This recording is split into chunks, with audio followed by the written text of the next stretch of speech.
world has never seen anything like this. It is right place to be here in Les Sables d'Olonne. Unbelievable. Psychologically, physically. It's the big, great unknown.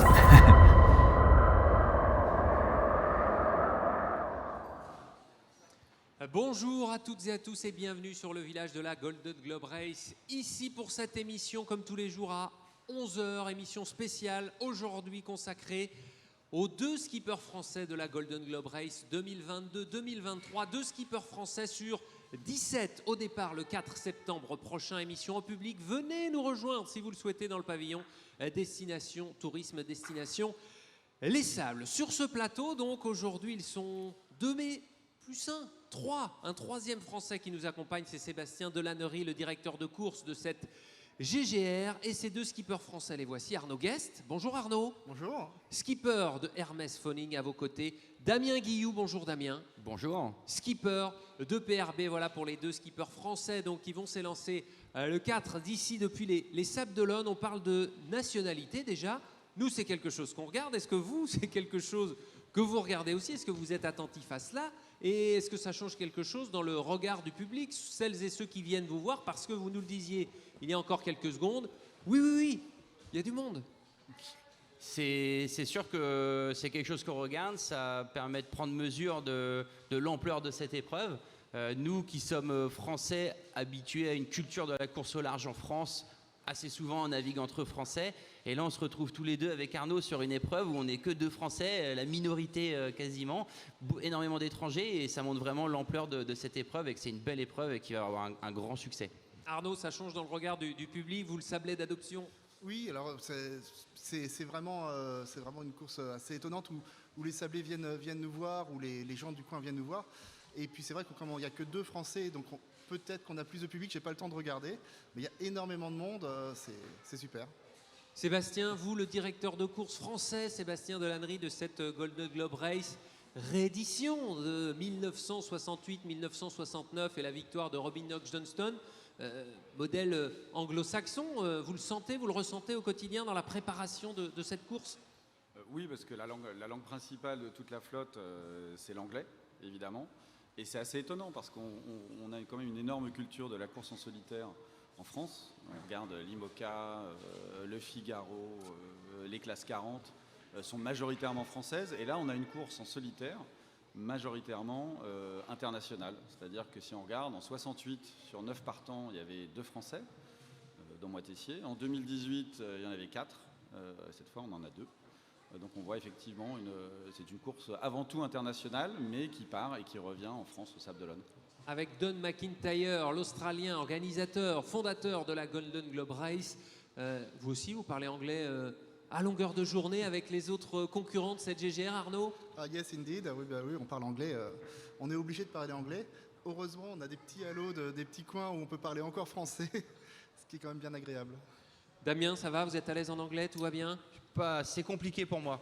Alors j'ai pris des cours quand le projet a démarré, j'ai repris des cours d'anglais parce que je crois que j'avais un niveau vraiment bas, ça m'a un petit peu aidé et c'est vrai que j'avais pas été peut-être suffisamment rigoureux pendant ma scolarité, je préférais aller naviguer, je pense que j'ai pas suffisamment été bon au cours d'anglais et là ça se retranscrit un petit peu parce que c'est assez compliqué pour moi, donc je me débrouille comme je peux et heureusement j'ai Arnaud qui par moment quand j'ai pas compris vient me faire la traduction et donc j'y arrive comme ça. Et donc vous ressentez peut-être ce que ressentent les skippers étrangers anglo-saxons quand eux viennent faire des courses en solo en France. Votre préparation, le pourquoi de ce départ dans cette course, cette Golden Globe Race, ce tour du monde en solitaire, sans escale, sans assistance et sans moyens électroniques, bref, à l'ancienne, vous allez nous expliquer pourquoi vous avez envie de vous lancer là-dedans. Damien, 7 solitaires du Figaro au compteur pour vous, entre autres, préparation de bateaux d'IMOCA qui partent pour le Vendée Globe, ici au départ des Sables tous les 4 ans également. Qu'est-ce qui vous pousse à vous engager dans cette épreuve, la plus longue épreuve sportive au monde, à l'ancienne? Eh bien, énormément de raisons. Parce que déjà, quand j'ai démarré la voile tout petit, je naviguais sur des bateaux de croisière d'ancienne génération qui ressemblent vraiment à ceux qu'on a là. C'est des bateaux que je connaissais bien, sur lesquels je prenais beaucoup de plaisir. parce que j'ai fait beaucoup de compétitions en dériveur et en course au large avec le Figaro et que cette épreuve est une compétition, parce que j'ai une casquette de préparateur et que j'aime bien le technique, j'aime bien préparer les bateaux, j'aime bien m'intéresser à ce qui peut causer problème sur un bateau et à faire en sorte qu'un bateau puisse tenir toute une course. Parce que j'aime bien le voyage et parce que j'aime bien les défis et je pense que tout se regroupait sur cette épreuve. Ça tombait à un très bon moment par rapport à mon âge, à mon expérience, aux envies que j'avais. L'opportunité s'est présentée et j'ai pas hésité à y aller. J'ai vraiment hâte d'être au départ. Et on est ravis de vous y voir. Applaudissements pour Damien Guillou, s'il vous plaît. Arnaud Guest vous applaudit également comme vous allez l'applaudir. Arnaud, vous, qu'est-ce qui vous pousse à vous engager dans cette course de plus de 7 mois en mer? Oui, alors moi c'est la course qui me faisait rêver depuis mon jeune temps et à chaque fois je voulais faire un tour du monde en solitaire sans escale et comme beaucoup de gens, hein, comme beaucoup de personnes. Et là ça s'est présenté, j'avais le bateau, j'avais la course qui apparaissait, qui est apparue après l'achat du bateau. En plus, elle part des Sables d'Olonne, elle part de chez moi en fait. Hein. Je suis originaire de la Tranche-sur-Mer, de la Vendée. Et là, je ne pouvais pas la louper, c'était pas possible. Donc ça fait 3 ans que je me prépare. Hein. Alors je me préparais sur le ponton du Vendée Globe.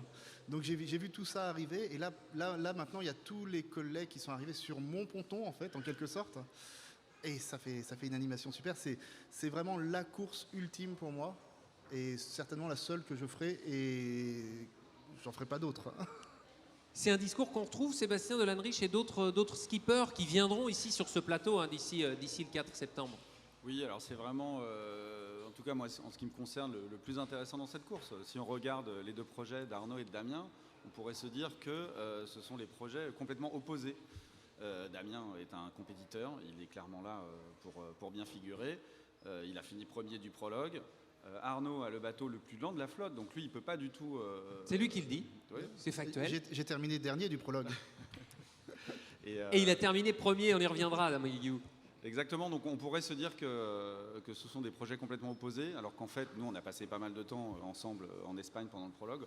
On voit qu'il y a beaucoup plus de choses qui les rapprochent que de choses qui les séparent. En l'occurrence, tous les deux ont envie d'une expérience humaine forte, d'une déconnexion avec la Terre. Et c'est quelque chose qui les a rapprochés durant tout le temps qu'on a passé ensemble.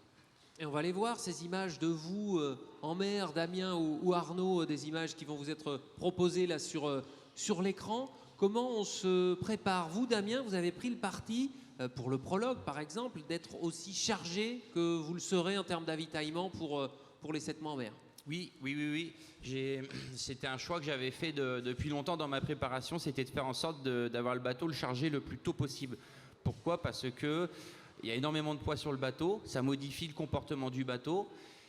Ça modifie aussi l'environnement intérieur du bateau parce qu'en plus du poids, ça fait beaucoup de volume dans le bateau. Donc ça demande une organisation à l'intérieur du bateau. Et je voulais pas découvrir ça le jour du départ dans le golfe de Gascogne dès le premier coup de vent. Je voulais pouvoir m'entraîner avec un bateau le plus proche de sa configuration. Donc c'est ce que j'ai fait et c'est une bonne chose parce que ça permet vraiment de se rendre compte et ça me permet aussi de faire encore quelques petites améliorations dans mon environnement intérieur avec tout mon matériel qui est dans le bateau. Et c'est l'occasion de montrer aussi au public ces images, l'intérieur de votre bateau qui est le bateau de Monsieur Tout-le-Monde. Ah oui, c'est vraiment le bateau de Monsieur Tout-le-Monde, hein. C'est un bateau de 36 pieds, c'est globalement ce qu'on trouve comme taille et format de bateau dans tous les ports du monde, quasiment, les ports de plaisance. Et c'est super sympa parce que pour avoir moi été beaucoup sur les départs de course en IMOCA, je me rends compte que les gens qui viennent au départ de course en IMOCA sont un petit peu plus distants parce qu'un IMOCA est un bateau exceptionnel et qui n'est justement pas le bateau de Monsieur Tout-le-Monde. On n'ose pas y toucher. Exactement. Alors que là, les gens qui viennent nous voir, souvent, ce sont des gens qui font du bateau, qui ont des bateaux qui ressemblent aux miens, aux nôtres. Et du coup, ils se sentent beaucoup plus intéressés et ils regardent un petit peu plus les détails. Ils cherchent à discuter avec nous. Ils se l'approprient, ce qui n'est pas le cas dans d'autres bateaux. Et ça, c'est vraiment sympa. Au point, Arnaud, que certains vous disent je peux l'essayer, je peux aller faire un tour avec? Quand même pas. Alors non, pas à ce point. Par contre, c'est sûr que les gens s'approprient beaucoup plus nos bateaux et cette course parce que c'est des choses qu'ils pourraient imaginer faire. C'est des bateaux de port, hein, des bateaux de série. Donc les gens regardent le bateau, ils s'imaginent boire l'apéro ou faire une petite sortie avec. Oui. Vous dites qu'il faut une part d'imprévu. Il y en a ici et que le meilleur moyen, en reprenant une phrase de Bernard Moitessier, justement l'un de vos mentors que vous avez beaucoup lu, il ne faut pas être ultra préparé, en gros, je schématise. Pour autant, cette fois, vous avez voulu vraiment mettre le paquet sur la sécurité, d'où aussi cette notion de poids avec le bateau, c'est ça? Oui, bah, la sécurité, c'est très important. Après, c'est vrai que Moitessier disait, si on attend d'être prêt pour partir, on part jamais. Bah, dans mon cas, en tout cas, il y aura des petites choses qui ne sont pas tout à fait finies, mais on essaye de minimiser au maximum. Le danger existe, on essaye de retirer les risques, maximum de risques. Et on les voit, ces images aussi, que vous avez tournées, vous, dans des conditions qui étaient comment par rapport à ce qui vous attend? Ah bah là, c'était clément, hein, c'était mouillé, mais clément. Mouillé mais clément, on est à quelle vitesse là, qu'on se rende compte que... Oh non, là on doit être à 4 nœuds, 5 nœuds. J'étais contre le vent et j'avais un problème de gréement. Je ne pouvais pas forcer, j'avais un gréement qui était un peu mou et anormalement mou. Et je ne voulais pas forcer. Vous, Damien, dans l'approche, l'idée c'était de laisser le moins de place au hasard. Vous étiez bien entouré également. On va peut-être voir sur les images aussi ceux qui vous accompagnaient, notamment. Racontez-nous. Oui, bah, c'est vrai que quelque part, c'est mon métier de préparer des bateaux, de préparer des courses. Donc j'avais à cœur de préparer cette GGR le mieux possible, d'amener toute mon expérience que j'ai accumulée dans ma préparation. Pour m'aider, j'ai le soutien de Vincent Rioux, qui est aussi un ancien coureur PRB, et pas que son soutien, parce que je profite de sa structure à Port-la-Forêt, donc son bâtiment, qui me permet de travailler, d'avoir tout l'outillage et toutes les personnes qui ont des connaissances nécessaires. Donc ça m'a vraiment permis de pouvoir préparer mon projet dans les meilleures conditions, et ça, je leur remercie énormément. Et ce sont des images où vous allez peut-être l'apercevoir avec votre bateau qui était en dehors de l'eau avant la mise à l'eau, toute la partie prépa que vous avez eue avec lui, vainqueur du Vendée Globe, mesdames, messieurs, vous en souvenez, en 2004-2005. Kevin Escoffier également était à vos côtés, venait de temps en temps sur votre bateau même. Ah oui, de temps en temps. Moi, c'est vrai que Kevin, il est beaucoup pris avec son IMOCA tout neuf. Il est pas très loin, il est à Lorient. Moi, je suis à Port-la-Forêt. On s'envoie des petits messages de temps en temps pour savoir où on en est, parce que on a de très bonnes relations, vu que j'étais son ancien boat captain sur le dernier Vendée Globe. Ça s'est arrêté de par ce beau projet. S'il n'y avait pas eu ce projet, ça aurait certainement pu continuer notre association ensemble. Donc c'est super sympa, et c'est une belle histoire avec PRB d'avoir les deux bateaux, deux skippers, une bonne entente, voire trois skippers si on rajoute Vincent Rioux qui est présent sur le projet. Donc c'est vraiment une belle histoire. Et l'histoire avec PRB qui sonne aussi avec ce numéro 85 ici, la saga qui continue. Ah oui, c'est super. Et puis pour moi d'avoir un départ au Sable d'Olonne, quand même un port emblématique des départs du Vendée Globe, où PRB a toujours été présent. L'usine est juste à côté, c'est vraiment super sympa, et j'ai à cœur de bien finir cette course pour moi forcément, mais aussi et surtout pour PRB, et je vais tout faire pour revenir au Sable d'Olonne, pour pouvoir rendre une jolie copie à PRB. C'est ce qui s'est passé sur le prologue, comme le disait Sébastien. Ça vous met dans une position particulière en vue de la course qui arrive? Ça m'a donné de très bonnes conditions pour me préparer en amont, et ça va me donner de la force à venir, parce que je sais que je suis soutenu par énormément de personnes au sein de l'entreprise, et ça c'est quelque chose de pas négligeable, et ça me donne énormément de force, c'est sûr. Arnaud, comment on se prépare? Je regarde la montre parce que je sais que vous êtes attendu, et c'est tout l'intérêt d'être en direct aujourd'hui. Vous disiez, je vous ai lu, regardé, écouté, que vous aimiez passer du temps en mer, forcément avec ce qui vous attend, mais que presque sont les gens à terre qui s'inquiètent, qui ont envie que vous reveniez. C'est pas vous, c'est pas forcément vous. Comment vous allez le découper, ces 7 mois en mer? Alors, 7 mois, j'ai jamais fait, donc peut-être qu'au bout de 7 mois, j'aurai envie de rentrer. Hein. Mais, on posera la question. mais sinon, quand on fait 1 mois en mer, c'est vrai que moi, je me sens bien en mer, et les gens me manquent pas vraiment parce qu'ils sont à l'intérieur de moi. Je discute avec eux. Alors, ça semble un peu ésotérique comme ça, mais en fait, souvent, en arrivant à terre, je vais ralentir un petit peu pour garder encore quelques nuits en mer pour le plaisir. Donc, au bout de 7 mois, je ne vais pas ralentir, hein, je vais sûrement accélérer. Mais les gens, c'est pas si dur. En fait, c'est pas une vraie solitude. C'est pas une vraie solitude, pour autant, là, il n'y aura pas de moyen de communication comme ça peut être le cas quand vous êtes en conditions normales. Absolument, mais une vraie solitude, c'est quand vous habitez dans un appartement, qu'il y a des gens pas loin, mais que vous n'avez pas contact avec ces gens. C'est plus dur. Quand vous êtes affamé et qu'il y a des frigos pleins pas loin, c'est très pénible. Tandis que là, il n'y a personne. Donc après tout, je discute avec mon régulateur d'allure, avec les vagues. Voilà, je ne suis pas vraiment seul. Et cette envie et ce plaisir qui est toujours le même pour vous de voir le jour se lever après une nuit passée en mer. Ouais, ça c'est super. Mais même parfois les nuits, quand je fais des quarts, des fois je ne ferme pas les yeux juste pour voir la voûte céleste parce qu'il y a des étoiles partout. Je me dis, quelle chance, c'est incroyable. Vous allez la découper en plusieurs morceaux dans votre tête également, cette GGR? Oui, mais ça c'est obligé parce que il va y avoir des moments où on va être très fatigué et arriver à un endroit, me dire que je n'ai même pas fait la moitié, intellectuellement ça va m'épuiser, donc je vais dire je vais jusqu'à tel endroit au maximum, je vais jusqu'à tel endroit au maximum, et en scindant, en séquençant le travail, le job, ça va me permettre d'être beaucoup plus efficace et surtout de bien le prendre mentalement. Le point de la pierre de voûte, c'est le mental. Et c'est ça qui peut pêcher pour les marins. Damien, même méthode pour vous? C'est une façon de se préparer aussi? Oui. Et je suis complètement d'accord avec Arnaud. Moi aussi, j'ai fait des séquences, même en préparant mes cartes, et j'ai pas mal passé de temps à préparer mon parcours. Et je me suis fait des séquences comme ça, et j'en ai plusieurs. Mais si je résume vraiment au plus court, j'ai réduit en 3 séquences. Et la première séquence, ça va être du départ à Cape Town, qui est une première séquence. Et la deuxième, qui est pour moi la plus importante, ça va être de Cape Town au Cap Horn. Parce que c'est la séquence où vraiment tout va se jouer sur cette course. Et la dernière séquence du Cap Horn à l'arrivée, où ça sera le retour. Ça pourrait paraître simple parce que le plus dur est passé, mais ça sera très très long et je pense qu'on en aura déjà plein dans les bottes. Et la route est encore longue après le Cap Horn pour entrer au Sable d'Olonne, mais c'est bien de séquencer comme ça un peu le parcours pour savoir, pour avoir une autre vision, parce que sinon c'est un petit peu long quand même. Parmi les mots qui sont revenus, il y avait le mot romantique, vous avez prononcé ésotérique tout à l'heure, impossible, vous l'avez dit aussi, s'il y en avait un à ressortir tout de même, Arnaud. Plaisir. C'est du plaisir en fait. Il faut surtout pas oublier de se faire plaisir. Il va y avoir énormément de contraintes, énormément de difficultés, mais il faut aussi prendre du temps pour son bonheur. Voilà. Dans le petit prologue, il y a un moment où le vent a tourné, où j'avais la possibilité d'essayer d'aller plus vite. Et après, je me suis dit, mais non, je prends mon temps. Le prologue, il n'y avait pas d'enjeu particulier. Et du coup, j'ai totalement changé de phase et j'ai totalement pris du plaisir quelques minutes, quelques heures. Et du coup, ça fait un équilibre. Et là, on peut tenir des jours et des jours.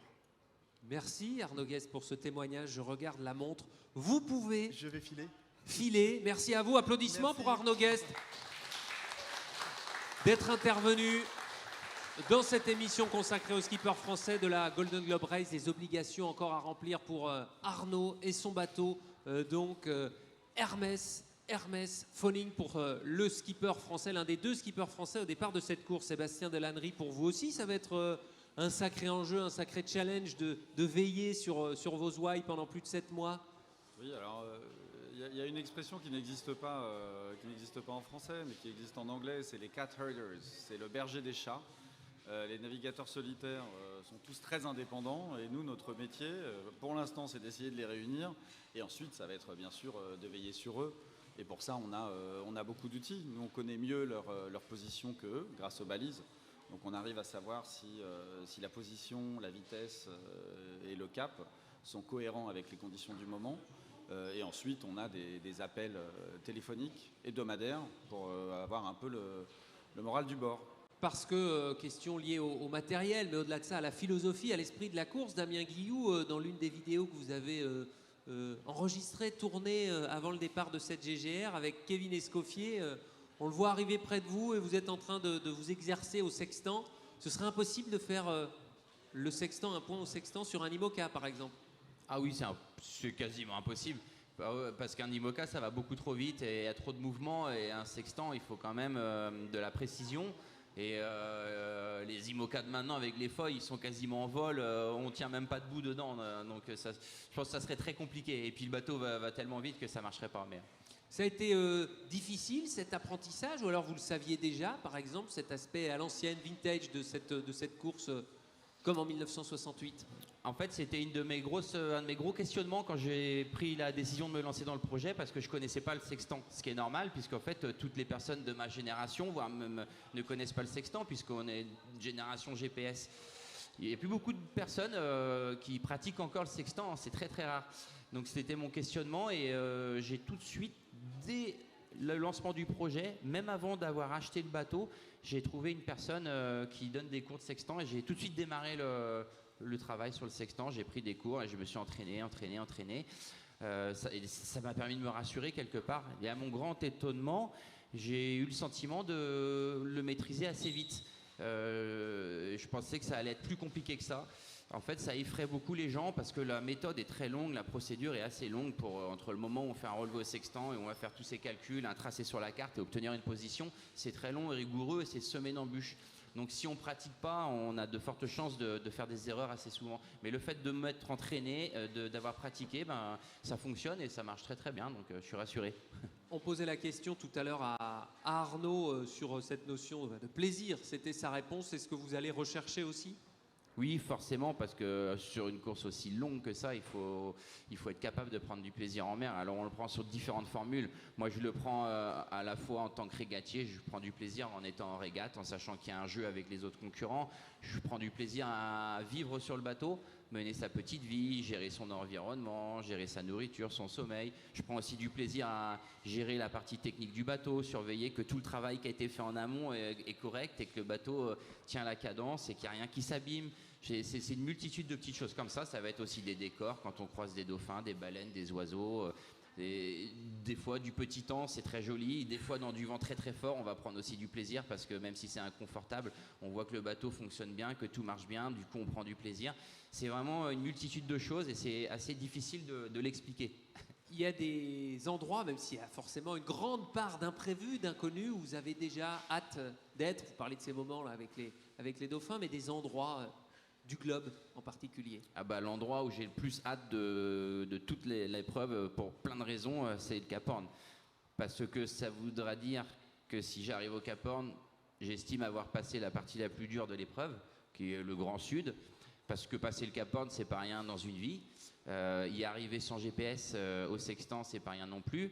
Et ça veut dire qu'on on rebascule dans le dernier tronçon, comme je disais tout à l'heure, qui est le tronçon pour rentrer au Sable d'Olonne, et que la partie la plus dure est faite. Donc c'est vraiment l'endroit qui me donne le plus envie. Je crois que tout le monde voyage en écoutant ces mots. Applaudissements pour Damien Guillou, s'il vous plaît.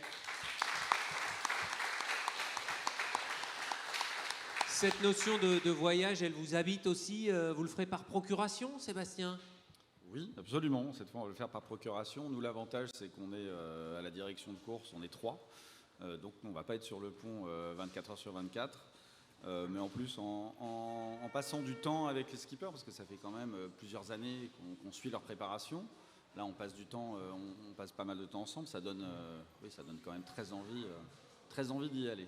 Sûr. Avec cette formule, et on va se quitter là-dessus, on approche de la fin de cette émission, il n'y a pas de petits bateaux, il n'y a que des grands voyages, vous en êtes convaincus ? Oui, on le voit complètement ici. Ce sont des bateaux de Monsieur Tout-le-Monde, ce sont des bateaux lents, et c'est assez intéressant aussi parce qu'on voit qu'il y a une dimension de confort, là où sur des bateaux de course, on essaye de baisser le poids pour aller plus vite. Eux savent qu'ils vont passer beaucoup de temps en mer.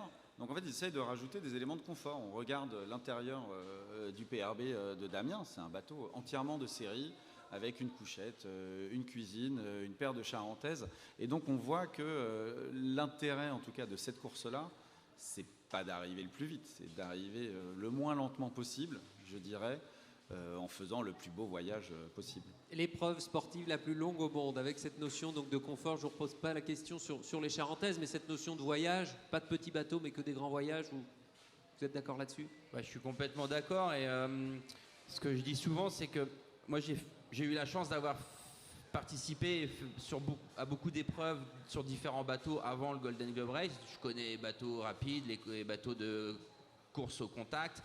J'ai été beaucoup présent sur les grands événements IMOCA ou autres. Là, je suis présent sur la Golden Globe Race. Je ne sais pas ce que je ferai après.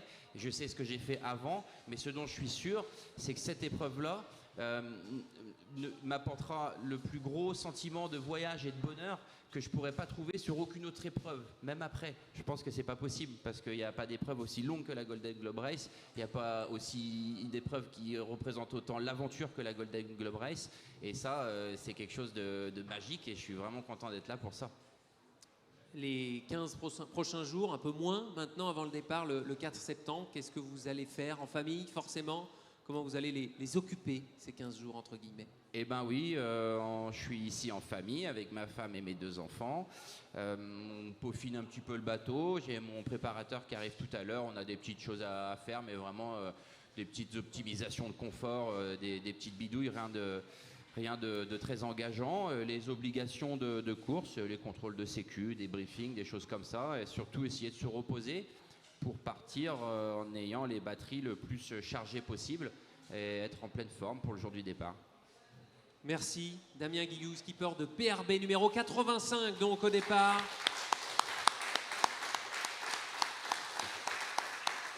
Merci Sébastien Delandry, directeur de course, de nous accompagner pour la présentation de tous les skippers. Ils passeront tous un à un d'ici le départ le 4 septembre prochain. Demain on parlera, vous avez prononcé ce mot, d'esprit d'aventure ici au Sable d'Olonne, l'une des plus belles baies du monde. On parlera de la Mini, du Vendée Globe et donc de la Golden Globe Race. Rendez-vous demain à 11h. Merci et départ toujours le 4 septembre de cette Golden Globe Race GGR 2022-2023 ici au Sable d'Olonne. The world has never seen anything like this. It is right place to be here in the Sable d'Olonne. Unbelievable. Psychologically, physically. It's the big, great unknown.